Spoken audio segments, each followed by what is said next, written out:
استخارہ کی قبولیت کے اسباب. استخارہ چونکہ دعا ہے تو جو اسباب دعا کی قبولیت کا باعث ہیں وہی استخارے کی قبولیت کا باعث بھی ہیں. ان میں سے چند ایک اسباب یہ ہیں. نمبر 1، اخلاص اور یقین. رسول اللہ صلی اللہ علیہ وسلم نے فرمایا اللہ سے اس حال میں دعا کرو کہ تمہیں قبولیت کا یقین ہو. استخارہ بددلی سے نہ کریں، پتہ نہیں ہوگا کہ نہیں ہوگا، نہیں، یہ پورے یقین سے کہ میں اللہ سے مانگ رہی ہوں تو اللہ دے گا. انس رضی اللہ عنہ سے مروی کہتے ہیں کہ رسول اللہ صلی اللہ علیہ وسلم نے فرمایا جب تم میں سے کوئی دعا کرے تو اسے چاہیے کہ وہ پختہ یقین کے ساتھ سوال کرے. نمبر 2، خشوع و خضوع اور تضرع. قرآن مجید میں آتا ہے ادعوا ربکم تضرعا و خفیہ انہ لا يحب المعتدین. اپنے رب کو گڑ گڑا کر اور خفیہ طور پر پکارو، بے شک وہ حد سے بڑھنے والوں سے محبت نہیں کرتا. تکرار اور اصرار. آپ صلی اللہ علیہ وسلم جب دعا کرتے تو 3 مرتبہ کرتے. تو آپ کیا کر سکتے ہیں؟ 3 دفعہ استخارے کی دعا پڑھ لیں مثلا، یہ بھی کر سکتے ہیں. یا اس بات کو جو آپ چاہ رہے ہیں کہ آپ کی قبول ہو یا آپ کو مل جائے اس حصے کو 3 دفعہ کر لیں. استخارہ کرنے کے بعد کیا کیا جائے؟ اب استخارہ تو ہو گیا، اب کیا کریں؟ اللہ پہ یقین اور بھروسہ رکھیں. فَإِذَا عَزَمْتَ فَتَوَكَّلْ عَلَى اللَّهِ إِنَّ اللَّهَ يُحِبُّ الْمُتَوَكِّلِينَ. پھر جب آپ کسی کام کا پختہ ارادہ کر لیں تو اللہ پر بھروسہ کیجئے، بلا شبہ اللہ بھروسہ کرنے والوں کو پسند فرماتا ہے. استخارے کا جواب کیسے پتہ چلے گا؟ بہت اہم سوال. کیسے پتہ چلے گا کہ ہم جو کرنے جا رہے ہیں وہ ٹھیک ہے؟ جب مسلمان نماز استخارہ پڑھ لے اور جس کام کو کرنے کی نیت رکھتا ہو اس کی طرف پیش قدمی پھر جاری رکھے. اگر وہ کام اس کے لیے بہتر ہوا تو اللہ اس میں اس کے لیے آسانی کر دے گا، لیکن اگر اس کام میں اس کے لیے شر ہو تو اللہ اس سے پھیر دے گا اور وہ کام اس سے دور کر دے گا. تیسری چیز، کام میں آسانی آنا. یہ استخارے کا فائدہ ہے. اس کام کی بہتری کی علامت. تقدیر اور دعا کی قبولیت کے بعد معاملے میں آسانی اللہ عز و جل کی جانب سے ہے اور یہ عمل میں قائم رہنے کے متعلق بہتری کی علامت ہے. یہ عمل میں استقامت کے اعتبار سے بہتری کی علامت ہے. اس کام میں رکاوٹوں کا پایا جانا اور معاملے میں آسانی پیدا نہ ہونا اس بات کی دلیل ہے کہ اللہ نے اپنے بندے سے اس کام کو دور کر دیا ہے. یعنی آپ نے استخارہ کیا لیکن بات بنی نہیں، تو اس کا مطلب کیا ہے کہ اللہ ہی نہیں چاہتا. استخارہ کا تعلق نہ خواب سے ہے نہ شرح صدر سے ہے، بس کاموں کی آسانی سے ہے. ٹھیک ہے، رکاوٹوں کی دوری سے ہے، کام میں بہتری سے ہے. اکثر یہ بعض لوگ یہ اعتقاد رکھتے ہیں کہ استخارہ کرنے والا جب کسی چیز کے بارے میں اپنے رب سے استخارہ کرتا ہے تو اسے چاہیے کہ وہ انتظار کرے یہاں تک کہ وہ نیند میں کوئی خواب دیکھ لے یا جو خواب دکھائی دیا اس کی بنا پر کام کرنے یا نہ کرنے کا فیصلہ کر لے. یہ محض من گڑت بات ہے جس کی دین میں کوئی اصل نہیں. شرعی احکام کی بنیاد خوابوں پر نہیں رکھی جاتی. جب بھی آپ کسی کام کے لیے اللہ سے استخارہ کریں تو اس پر توکل کرتے ہوئے اسے جاری رکھیں اور آپ جو ارادہ رکھتے ہیں اس کی طرف پیش قدمی کریں. نہ تو آپ کسی خواب کا انتظار کریں نہ شرح صدر کا انتظار کریں کہ دل نہیں مان رہا تو بھی یہی کیوں ہوتا ہے استخارہ؟ کیونکہ شرح صدر کا کوئی ضابطہ نہیں ہے. کبھی ایسا بھی ہوتا ہے کہ استخارے سے پہلے ہی نفس کی خواہش کے لیے دل کھل جاتا ہے اور شرح صدر بھی ہوتا ہے ہمارا پہلے سے ہی ہوتا ہے، تو وہ ضروری نہیں کہ استخارے کے بعد. ہاں یہ ہوتا ہے کہ استخارے کے بعد آپ کے دل میں ایک خوشی سی اور پھر کاموں میں آسانی اور آگے فیسیلیٹیٹ ہونا ان کا وہ آسان ہو جاتا ہے. ٹھیک ہے، لیکن نہ خواب نہ رنگ کچھ بھی نہیں. کیونکہ بہت سے لوگ پتہ کیا کہتے ہیں، مجھے استخارے کا جواب مل گیا، میں نے استخارہ کر کے آپ کو کال کیا اور مسئلہ پوچھا، آپ نے وہی جواب دیا جو میرے دل میں تھا، تو اس کا مطلب یہ کہ جواب مل گیا. تو ایسا کوئی جواب نہیں ہوتا. اللہ تعالیٰ اس کام میں آسانی کر دیتے. ہاں یہ تائید ہو جاتی ہے، یعنی جو آپ سوچ رہے تھے جب آپ کسی سے مشورہ کرنے گئے، یعنی آپ دیکھیں سب سے پہلے استخارہ ہوگا پھر مشورہ ہوگا. جب مشورہ کرنے گئے اس نے وہی بات بتائی جس کے لیے آپ استخارہ کر کے گئے، تو کیا ہوا؟ آپ کو ایک تائید حاصل ہو گئی، اس سے آپ کو خوشی مل گئی. دیٹس اٹ، اتنا ہی کافی. جو کام ہم خود نہیں کر سکتے، کیوں نہیں کر سکتے؟ کیونکہ ہمیں یا تو آتا نہیں یا ہمیں مشکل لگتا ہے، تو وہ ہم کسی اور کو کرنے کے لیے کہہ دیتے ہیں. جب بھی آپ کسی کام کے لیے اللہ سے استخارہ کریں تو اس پر توکل کرتے ہوئے اسے جاری رکھیں اور جو ارادہ کرتے ہیں اس کے لیے پیش قدمی کریں. محمد بن علی کمال الدین زملکانی رحمہ اللہ کہتے ہیں، جب انسان کسی کام کے لیے نماز استخارہ کی 2 رکعتیں پڑھے تو پھر وہ جو کرنا چاہتا ہے وہ کر لے، چاہے اس کا شرح صدر ہو یا نہ. یعنی جو آپ کرنا چاہتے ہیں، آپ نے سوچا کہ یہ کام مجھے کرنا ہے، مجھے فلاں جگہ جانا ہے، لیکن آپ سوچتے ہیں پہلے میں دعا کر لوں کہ اللہ میرے راستے آسان کر دے، تو بس آپ دعا کر کے جو آپ نے بکنگ کرانی ہے، جانا ہے، وہ جاتے رہیں، فکر نہیں کریں. اور دل میں یہ بھی آنا پتہ نہیں کیا ہو جائے گا، پتہ نہیں کام ہوگا کہ نہیں ہوگا، تو آپ کو میں نے اللہ سے استخارہ کیا ہوا ہے، میں نے خیر مانگی ہوئی ہے، جو ہوگا بہتر ہی ہوگا، مجھے کوئی پریشانی نہیں، کوئی ملال نہیں. اصل میں یہ استخارہ بھی ہمیں ایک کمفرٹ زون میں لانے کا طریقہ ہے، یا ایک اطمینان دلانے کا، یا توکل کرنے کا، بہتر توکل کرنے کا، کہ ہم نے معاملات اللہ کے سپرد کر دیے، اللہ سے دعا کر کے اللہ کے حوالے کر دیے، کاموں میں رکاوٹ نہیں آتی. ورنہ آپ دیکھیے کسی چیز کو ڈیسائیڈ نہ کر پانا یہ ایک بہت بڑا ذہنی ٹارچر ہوتا ہے، یعنی کہ ڈیسیژنز کا نہ ہونا یا ڈیلے ہونا یہ کاموں میں رکاوٹ ڈالتا ہے، اور پھر تاخیر ہوتی جاتی ہے، اور بعض اوقات تو کام ہونے سے ہی رہ جاتا ہے. ہیسٹی بھی نہیں ہونا چاہیے اور ٹو مچ سوچو بچار بھی نہیں کرنی چاہیے، دعا مانگ کے اللہ پہ بھروسہ کر لینا چاہیے. علماء کہتے ہیں کہ حدیث میں شرع صدر کا کوئی ذکر نہیں ہے کہ پھر اگر شرع صدر ہو تو کام کرے، نہیں، جب آپ نے اللہ کے حوالے کر دیا معاملہ تو پھر اب شرع صدر کا کیا انتظار ہے.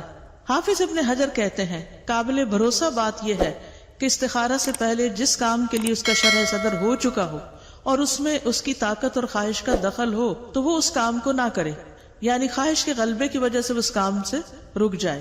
ٹھیک ہے، لیکن اس میں بھی آپ دیکھیے کہ نفس کی طرف مائل نہیں ہونا چاہیے. آپ کے پاس پراپر پوری لاجک ہونی چاہیے کہ کسی بھی کام کو آپ کرنے کیوں جا رہے ہیں، محض جذباتیت کی بنا پر نہیں. بعض اوقات ہم کوئی کام کرنا چاہتے ہیں نا تو ہم استخارہ پڑھ کے جلدی سے کہتے ہیں کہ میں نے استخارہ کر لیا اور میرا دل راضی ہے اس پر. اب حالانکہ دل تو استخارے سے پہلے بھی راضی تھا. ٹھیک ہے، اگر آپ کا دل راضی ہے تو اچھی بات ہے، آپ دعا کریں اور پھر کر لیں، یعنی جذباتیت میں فیصلے نہ کریں، یہ کہنے کا مقصد ہے ان کا.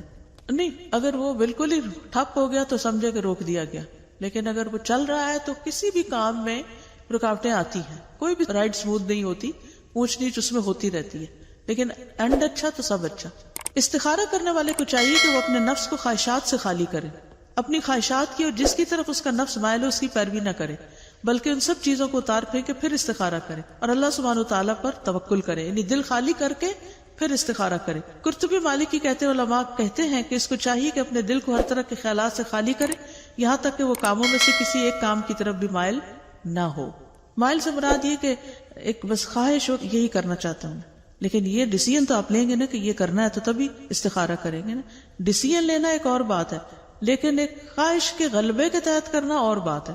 جیسے بچے جو ہیں وہ جذباتیت میں شادی کرنا چاہتے ہیں، شادی جو ہے وہ محض جذبات کی بنیاد پر کبھی بھی نہیں ہونی چاہیے جب تک اس کے ساتھ اور کچھ چیزیں شامل نہ ہوں، کیونکہ جذبات جو ہوتے ہیں نا وہ ابال کی طرح ہوتے ہیں، ابال ٹھنڈا ہوتا ہے تو ہر چیز بیٹھ جاتی ہے، پھر زندگی کے حقائق نظر آنے لگتے ہیں تو اس میں پھر گڑبڑ ہو جاتی ہے.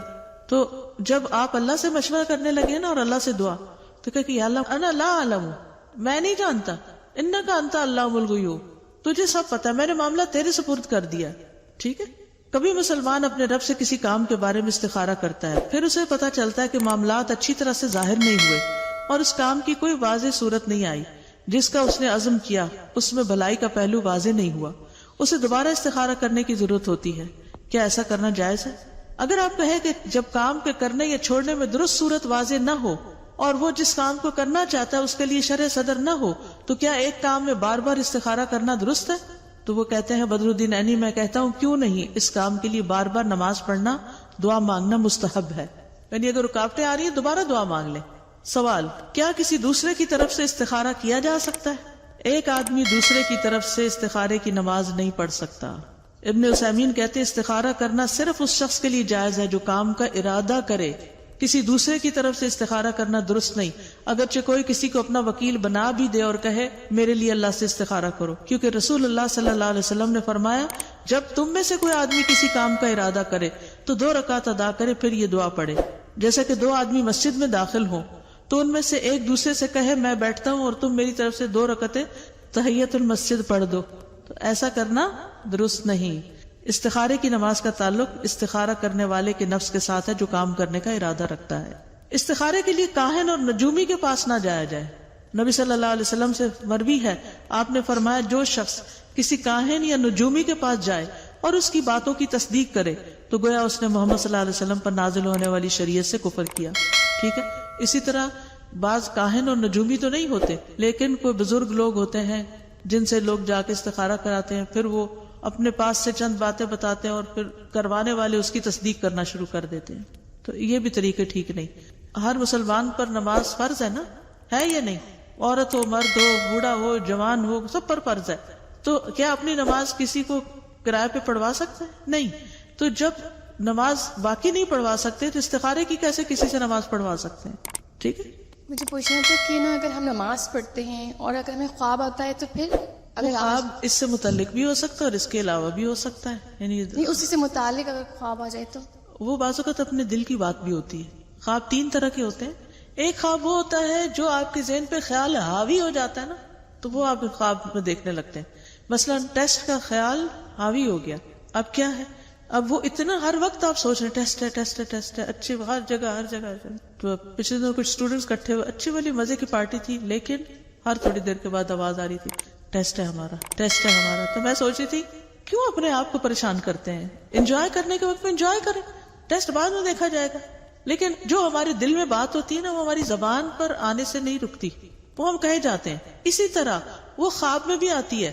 اگر آپ نے ڈرائیونگ کا ٹیسٹ دیا ہو تو مجھے امید ہے کہ ایک دن پہلے خواب میں ڈرائیونگ کر کے گئے ہوں گے. کہیں ٹریول کر رہے ہیں تو آپ کو کچھ دن پہلے ہی خواب آنے لگ جاتی ہے. تو یہ حدیث نفس اس کو کہتے ہیں. تو استخارے میں بھی جس کام کے لیے آپ استخارے کی دعا پڑھ رہے ہیں وہ آپ کے دل میں باتیں ہوتی ہیں، اس کے متعلق کچھ تفکرات ہوتے ہیں یا کچھ اچھی خواہش ہوتی ہے، وہ خواب میں نظر آ جاتی ہے. تو ضروری نہیں کہ اس کا تعلق اسی سے ہی ہو. استاذہ یہ تو ابھی آپ نے بتایا کہ بار بار نماز استخارہ کی جا سکتی ہے یا استخارہ کیا جا سکتا ہے، لیکن 3 دن لگاتار کرنے کی تو کوئی شرط کوئی شرط نہیں ہے کہ 3 دن یا 3 ٹائم لگاتار کریں، نہیں، جب آپ کو فرصت ہو. اور استاذہ یہ بھی سنا ہے جیسے فرینڈز وغیرہ کہتی ہیں کہ آپ 5 وقت کی نماز پڑھتی ہیں، اس لیے آپ میرے لیے استخارہ کر دیں، کیونکہ استخارہ کے لیے 5 نمازیں. انہیں کہیں کہ آپ 5 پڑھنا شروع کریں اور اپنے لیے خود استخارہ کریں. اصل میں وہ گلٹی ہوتا ہے نا کہ فرض تو ادا نہیں کرتے، نفل پڑھ کے اللہ سے کیسے دعا کریں. تو اللہ تعالیٰ ایسے مسائل اسی لیے تو ڈالتے ہیں کہ ہم فرض بھی پورے کرنے لگے. جی بچوں کا کوئی مسئلہ ہوتا ہے، جیسے ان کی پڑھائی کا کوئی مسئلہ ہے، شادی کا مسئلہ ہے، وہ چیز تو بچوں کی ہے تو لیکن ماں باپ کر سکتے ہیں اس کے ان کو خود کرنا چاہیے. ہم اپنے طور پر اپنے رول کے حساب سے، اپنی ذمہ داری کے حساب سے کر سکتے ہیں. یعنی سوال اصل میں یہ ہے، ایک معاملہ جس کا تعلق 2 لوگوں سے ہے، مثلا 2 لوگ شادی کرنا چاہتے ہیں تو وہ دونوں استخارہ کریں گے. اسی طرح ماں اور بچے دونوں سے ہے تو وہ دونوں کریں گے. 2 لوگ اکٹھے سفر پہ جا رہے ہیں، وہ دونوں کریں گے. ٹھیک ہے، اور وہ ایک ہی چیز کے بارے میں کر رہے ہیں. السلام علیکم. استاذ یہ کہ جیسے امام تیمیہ کا ہم نے قول پڑھا تھا کہ 3 چیزیں ضروری ہیں، خالق سے استخارہ، مخلوق سے مشورہ اور اپنے کام سے استقامت. یہ بہترین ہے لیڈرشپ کے لیے. اور دوسرا مجھے سوال یہ کرنا تھا کہ جیسے مشورہ کرنا ہے تو اس کے لیے کوئی اصول کوئی بتائیے کہ کس سے کیا جائے جنرلی.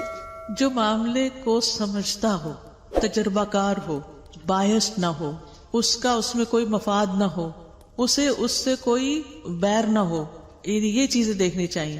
مثلا آپ چل پڑتے ہیں اپنے ہی حاسد سے مشورہ کریں، نیوٹرل ہو، سمجھدار ہو، ایکسپیرینسڈ ہو. جی ہاں جی، مجھے یاد ہے کہ میری دادی جو تھے وہ میرے اماں جی کو ہمیشہ بولتے تھے میرے لیے تہجد پڑھ دے، میرے لیے روزہ رکھ دے، میرے لیے. اب مجھے تب پتہ نہیں استخارہ کیا ہوتا تھا، میں چھوٹی تھی، یعنی کچھ ایسا ایکسپیرینس نہیں تھا، مگر وہ یقین سے کہتے تھے ہاں پورا ہو گیا حلیمہ. تو ابھی ریلیٹڈ بات ہوئی تو میں کہتی، وہ خود نماز نہیں پڑھتے تھے، میرے اماں جی کو ہمیشہ بولتے تھے اور پھر خوش ہوتے تھے کہ ہاں میرا پورا ہو گیا کام. اللہ اکبر. میرا سوال یہ کہ استخارے کی دعا کے بعد کیا درود شریف پڑھنا اور اس کا اختتام کس طریقے سے کرنا ہے؟ جی عموماً جو بھی ہم دعا کرتے ہیں نا تو اس کے آداب میں سے ہے، دعا کے آداب میں سے ہے کہ جب بھی کوئی دعا کیجئے، چاہے استخارے کی چاہے کوئی اور، تو پہلے اللہ کی تعریف کریں، پھر درود شریف پڑھیں، پھر دعا کریں، کیونکہ جس دعا کے دونوں طرف درود ہوتا ہے وہ دعا زیادہ قبول ہوتی ہے. گنتی ضروری نہیں، ایک دفعہ بھی پڑھنا کافی ہے. اصل میں اخلاص ضروری ہے، توجہ ضروری ہے. جی السلام علیکم. وعلیکم السلام. ابھی استخارہ کے بارے میں جو ابھی آپ نے بتایا ہے، جو فجر کی اور ظہر، عصر، مغرب، اس کے درمیان میں کون سا اچھا کوئی ٹائم ہے جس میں؟ سبھی اچھے ہیں سوائے زوال کے، زوال سب برابر ہے. جب بھی تہجد کا زیادہ اس لیے بہتر ہے کہ اس وقت کی فضیلت ہے. اللہ تعالیٰ فرماتے ہیں ہے کوئی جو مجھ سے مانگے تو میں اسے عطا کروں، تو وہ دعا کی قبولیت کا وقت ہے، تو اس وقت خیر مانگنا زیادہ بہتر ہے، ادروائز کسی وقت بھی. میں اپنا ذاتی تجربہ بتانا چاہ رہی ہوں کہ جیسے کہیں جانا ہو اور ہم اس گاڑی میں اس یقین کے ساتھ بیٹھتے ہیں کہ یہ وہیں جانے والی ہے، اور پھر ہم ڈرائیور پر بھروسہ کر کے مطمئن ہو کے بیٹھ جاتے ہیں. بالکل ایسے جب استخارے کی دعا کر لی تو اطمینان اندر سے دل میں آ جاتا ہے کہ معاملہ سپرد کر دیا، جو بھی کچھ ہوگا وہ بہتر ہی بہتر ہی ہوگا. استاذہ ایک بات ہے کہ ہم کوئی بہت بڑا فیصلہ کر لیتے ہیں, ہم نے ڈیسیجن بھی لے لیا, فلاں دن سے یہ کام شروع ہو رہا ہے, تو ابھی جیسے آپ نے کہا کہ ڈیسیجن لینے کے بعد یعنی کہ ہم نے لے لیا بھی تو پھر استخارہ کر سکتے ہیں, تو پھر کانسٹنٹلی کرنا ہے کہ بس ایک دفعہ کرنا کافی. استاذہ ایک شیخ بتا رہے تھے کہ 4 steps آف استخارہ, انہوں نے 3 دن کی وہ کی تھی سیمینار, تو اس میں انہوں نے کہا تھا کہ 4 steps دماغ میں رکھیں, استشارہ, استخارہ, عزم اینڈ توکل. تو یہ 4 steps جتنی باتیں اب تک کی ان سب کا یہی خلاصہ, سب کا یہی خلاصہ ہے. جی بالکل بالکل. تو جیسے پوائنٹس اگر ذہن میں بڑے بڑے رکھتے ہوں بالکل, تو 4 کی پوائنٹس ہیں. جی استاذہ جی, جیسے اگر کوئی رشتہ ڈالے اور آپ کو پہلے ہی پتا ہے کہ اس میں آپ کی بچے کے لیے وہ ٹھیک نہیں ہے, لیکن پھر بھی آپ استخارہ کریں اور ان کو جواب دے دیں کہ یہ بات مناسب نہیں, تو وہ کہتے ہیں آپ نے تو کہا تھا استخارہ کیا تو آپ کو اتنی جلدی خواب آ گیا, آپ نے کیسے جواب دے دیا. وہ پھر اتنا اریٹیٹ کرتے ہیں کہ آپ گلٹ میں چلے جاتے ہیں, تو پھر کیا کریں؟ صبر کر کے خاموشی اختیار کریں, 1-2 دن بعد گلٹ چلی جائے گی. جی السلام علیکم. میرا سوال یہ تھا کہ ہماری فیملی میں کوئی پرابلم ہوا اور کسی نے ہمیں بات کرنے کے لیے ان کو ہیلپ کرنے کے لیے بلایا, تو اس کے لیے ہم استخارہ کر کے جا سکتے ہیں ان کے لیے؟ جی کر سکتے. السلام علیکم ورحمۃ اللہ وبرکاتہ. میں سوچ رہی تھی کہ اگر بھوک مجھے لگی ہے اور میں کسی کو کہوں کھانا کھا لو میرے لیے, پیاس لگی ہے مجھے اور میں آپ پانی پی لو, تو میرا مسئلہ تو حل نہیں ہوگا. بالکل. استاذہ جیسے کافی وہ آزمائش میں ہم بھی ہو جاتے ہیں, بتانے والے بھی, کہ کسی کی اگر خدا نخواستہ بچوں کی آپس میں نبھا نہیں ہوا تو پھر آ کے وہ یہی مدرس کرتی ہیں کہ ہم نے تو استخارہ بھی کیا تھا, بچی نے بھی استخارہ کیا تھا. تو استاذہ اس وقت پھر بڑا ایک عجیب سا ہمارے لیے بھی ہو جاتا ہے کہ ہم کیا جواب دیں. تو میں چاہ رہی تھی کہ تھوڑے سے آپ سے گائیڈنس مل جائے. میں نے شروع میں اس کا جواب دیا تھا کہ اللہ تعالیٰ بندے کو جو امتحان میں ڈالتا ہے وہ بھی اس کے لیے خیر ہوتی ہے. یعنی ہو سکتا ہے کہ وہ کسی اور جگہ کرتے تو اس سے بڑی مشکل آتی, تو اللہ نے بڑی مشکل سے بچایا اور ادھر ہی روک لیا. اور کوئی بھی امتحان سبق سکھانے کے لیے, میچور کرنے کے لیے آتا ہے. دیکھتی تھی کہ اس صورتحال میں سب سے بہتر یہی تھا آپ کے لیے کہ یہاں پہ ہو گیا. الحمدللہ. میرے دماغ میں ایک چیز آ رہی تھی کہ جیسے رشتے ہوتے ہیں, رائٹ, شادی کے فیصلے ہوتے ہیں, تو بعض اوقات لڑکیاں ابھی اتنی چھوٹی ہوتی ہیں کہ وہ جیسے فیصلہ کرتے ہوئے نا, تو وہ مدر سے بھی نہیں کہنا چاہ رہی, اگر وہ کسی اور سے رشتے داروں میں سے کسی سے کہیں تو وہ بھی استخارہ کرے لڑکی, اور کیا میں بھی اس کے ساتھ کر سکتی ہوں اس کے لیے؟ اتنی چھوٹی لڑکی کی شادی کی ضرورت کیا ہے جو استخارہ نہیں کر سکتی؟ نہیں استاذہ, جیسے بالغ تو ہیں, لیکن یہ کہ بعض لڑکیوں میں قوت فیصلہ اتنا نہیں ہوتا ہے نا, تو وہ کنفیوز ہوتی ہیں. دیکھیے استخارہ قوت فیصلہ کے لیے نہیں ہے, استخارہ تو مدد مانگنے کے لیے. سمجھ آئی؟ استخارہ ڈیسیژن کرنے کے لیے نہیں ہوتا. ڈیسیژن آپ کا ہے, اس ڈیسیژن میں خیر ہے تو اللہ اس کو مکمل کرا دے, نہیں ہے تو کہیں اور توجہ کرا دے. ٹھیک ہے نا. دیکھیے شادی کا فیصلہ تو ماں باپ ہی کریں گے, لیکن ماں باپ بھی استخارہ کرے اور بچی بھی استخارہ کرے. یعنی جس شخص کی شادی ہو رہی ہے اس کو استخارہ کرنا لازم ہے. ٹھیک ہے نا. وہ اپنے لیے خیر مانگے, بالغ ہے, نماز پڑھ رہی ہے, تو اپنے لیے دعا اور بھی تو کرتی ہوگی, تو اس معاملے کے لیے بھی دعا کرے. صرف سمپل از دیٹ. میں یہ کہتی تھی جیسے روز آنا میں تہجد کے بعد جیسے تہجد پڑھنے کے 2 رکعت پڑھ کے استخارے کی دعا کر لیتی ہوں. کس چیز کے لیے؟ بس کسی میرا جو بھی عمل ہو اللہ تیری رضا سے ہو, بس جو بھی میرا قدم میں کچھ بھی کام. یہ استخارہ نہیں ہوتا, یہ تو تہجد کے بعد کچھ اور پڑھنے کی کیا ضرورت ہے؟ دعا کرنے. مطلب تہجد سے پہلے یا تہجد کسی بھی وقت ویسے استخارے کی دعا. دیکھیے شروع میں کیا بات ہوئی تھی, استخارہ کب کرتے ہیں؟ کوئی چیز سے مشورہ, جب کوئی معاملہ پیش آتا ہے, یہ کام کروں یا نہ کروں, جب کوئی معاملہ پیش آتا ہے. یہ بھی نہیں ہے بیسیکلی کروں کہ نہ. دیکھیے اس چیز نے بڑی غلط فہمی ڈالی ہوئی ہے. جو آپ نے سوچا کہ یہ 2 میں سے میں یہ کرنا چاہتا ہوں, اب اللہ تعالیٰ سے کہیں گے یا اللہ اگر یہ بہتر ہے تو ہو جائے, ٹھیک ہے, اور اگر نہیں تو مجھے کسی اور بہتری کی طرف موڑ دے. بس ایک چیز اگر آپ یاد رکھیں نا تو ساری کنفیوژن دور ہو جائے گی, اور وہ ہے استخارے کا مطلب ہے خیر مانگنا, خیر کی دعا کرنا کہ اللہ اس معاملے میں مجھے خیر عطا کر, اور اگر یہ خیر نہیں تو مجھے جہاں خیر ہے وہاں لے جا. بس یہ دعا ہے, اس میں کوئی کسی قسم کی ایسی چیز نہیں ہے کہ جس میں کوئی غیب کی خبر معلوم کرنا ہے. استخارہ غیب کی خبر معلوم کرنے کا نام نہیں ہے. ہم سمجھتے ہیں کہ استخارے کے بعد ہمیں کوئی غیبی طریقے سے بات پتہ چل جائے گی کہ یہ کام کروں کہ نہ کروں. یہ نہیں ہے. پہلے ہی آپ سوچیں گے کہ میں نے یہ کرنا ہے, یہ رشتہ آیا ہے, میں کرنا چاہتی ہوں. اور اگر آپ کرنا ہی نہیں چاہتے تو آپ ویسے دیکھیے ویسے بچیاں جب جوان ہوتی کتنے پروپوزل آ جاتے ہیں, تو کیا آپ ہر پروپوزل پہ استخارہ شروع کرتے؟ کچھ کو تو آپ پہلے کہتے نہیں ان سے کرنا ہی نہیں. تو جس پہ آپ کہتے کہ ہاں یہاں کرنا ہے وہاں آپ استخارہ کر لیں. یہ بات ہے بس. السلام علیکم استاد جی. جیسے صبح نماز کے بعد مطلب میری عادت ہے کہ میں ایاک نستعین کی ساری دعائیں پڑھتی ہوں, تو آخر میں دعا استخارہ بھی ہے تو وہ میں پڑھ لیتی ہوں. میری انٹینشن